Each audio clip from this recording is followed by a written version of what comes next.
Could a lawsuit be in the works over the Caribbean Music Festival?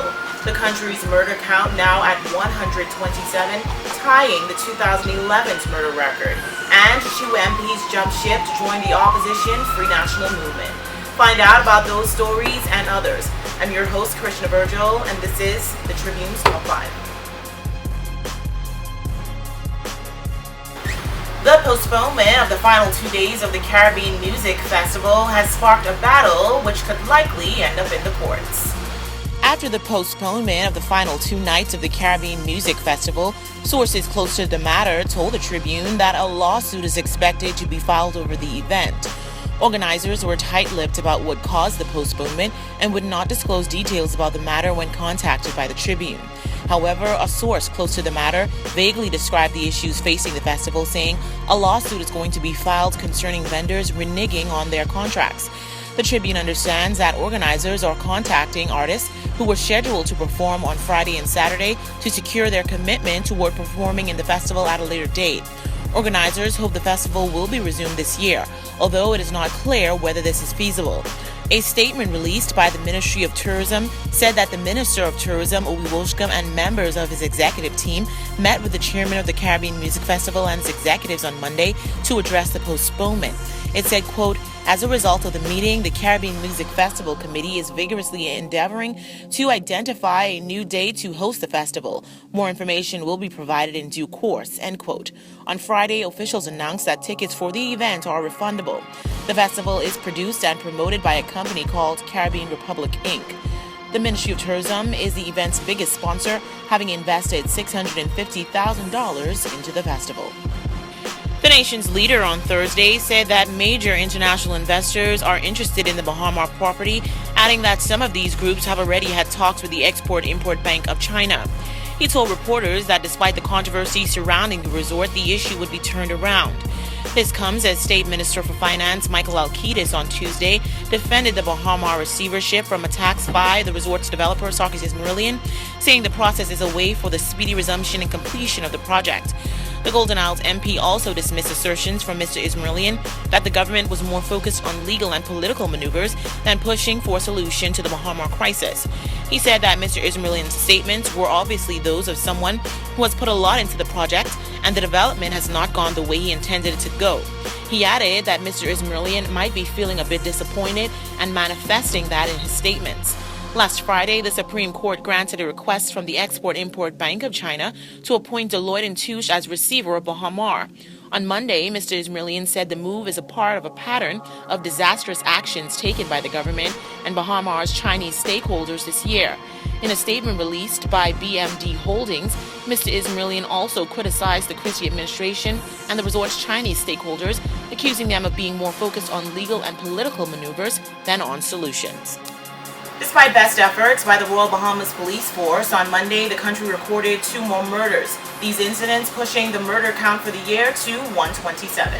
On Monday, the country recorded 2 more murders when a man who was shot last week died in hospital and another man was shot multiple times and killed while walking off West Bay Street. These killings pushed the murder count to 127 for the year, tying with 2011's record. In the latest incident, police said officers were on patrol on West Bay Street around 3:30 a.m. when they heard shots fired off St. Albans Drive. When they arrived on the scene, they discovered the lifeless body of a man lying on the ground with multiple gunshot wounds. He was pronounced dead at the scene. The victim's identity has not been released. However, the Tribune understands he goes by the nickname Inch. Police have no motive for the crime and no suspects in custody. Officer in charge of the Central Detective Unit, Chief Superintendent Roll, also confirmed that a man who was shot last week Tuesday died of his injuries in the Princess Margaret Hospital around 2 a.m. on Monday. Chief Superintendent Roll said the victim was shot in front of his home off Hay Street last Tuesday and was rushed to hospital where he remained in serious condition until his death. Police have not officially identified the victim, but the Tribune understands he is Kevin Simmons, who also goes by the nickname Soca Mob, a father of 1. These deaths came 2 days after the body of a man was found in a trunk of a vehicle that was submerged in the Seabreeze Canal. While both Fort Charlotte MP Dr. Andre Wallins and Bambootown MP Renwood Wells were officially welcomed into the Free National Movement on Wednesday, the decision sparked controversy on Thursday of whether the party's membership procedures were properly followed. Party insiders told the Tribune that some members of the FNM were up in arms because they were of the view that Mr. Wells and Dr. Rollins' membership applications were handled under the table. Other FNMs were angered, the Tribune understands, as they did not learn that the MPs were joining the party until they stood in the House of Assembly to deliver resignation speeches. When contacted on Thursday, Michael Scott, an FNM legal advisor, questioned whether the move was a bid for, quote, the narrow, self-serving and superficial objective of preserving Dr. Minnis' tenuous grasp on the FNM leadership. Questions about whether the MP's membership in the party was valid were raised on Thursday night during a meeting at the FNM's headquarters on Mackey Street. According to well-placed sources, during the meeting, the party's Secretary General Michael Folks explained that he personally received and approved Mr. Wells's and Dr. Rollins' membership applications, which he said is normal. However, some members of the FNM questioned why the applications were not brought before the party's Executive Council for approval.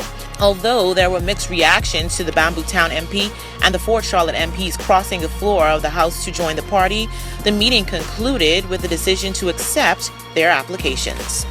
On Wednesday, the Free National Movement welcomed Bambootown MP Redwood Wells and Fort Charlotte MP Dr. Andre Rollins into the party. However, the decision has sparked controversy. The MPs on Wednesday joined the opposition Free National Movement after a long run of frosty relations and contention with the Progressive Liberal Party. In response to the move, Prime Minister Perry Christie described the PLP as a big tent with a revolving door, as he told parliamentarians that he had long expected both men to cross the House of Assembly's floor. Mr. Christie suggested that he was now considering drafting legislation to block MPs from switching sides without resigning from their seats, which would cause a by-election as they are elected by voters to represent a particular political party. While congratulating the MPs, Mr. Christie also suggested that his party's success in the upcoming 2017 general election would not depend on Wednesday's events, but with the Bahamian electorate. He stood in the House of Assembly to respond to both MPs after they read passionate resignation speeches in the morning session of Parliament. Dr. Rollins quit the party and became an independent MP in June, saying he no longer felt wanted in the PLP. This came after months of contention with members of the PLP as he frequently criticized Mr. Christie and the party's governance. Mr. Wells was fired as parliamentary secretary by Mr. Christie in October 2014 after becoming embroiled in several months of controversy on signing a $600 million letter of intent with Stella Waste to Energy Management without the proper authorization. He was the third MP to quit the PLP since the party was elected to government. Marco City MP Greg Moss left the PLP in June. The MPs were granted permission to make personal statements in the House of Assembly on Wednesday by Speaker Dr. Kendall Major. He said prior to the session, the statements were reviewed and were thought to be of national importance. Want to get in on the discussion? Well, here's how you can. Just log on to our website at www.tribune242.com. Like us on Facebook, the Tribune News Network. Send us a tweet at Tribune242 or subscribe to our YouTube page, Tribune242.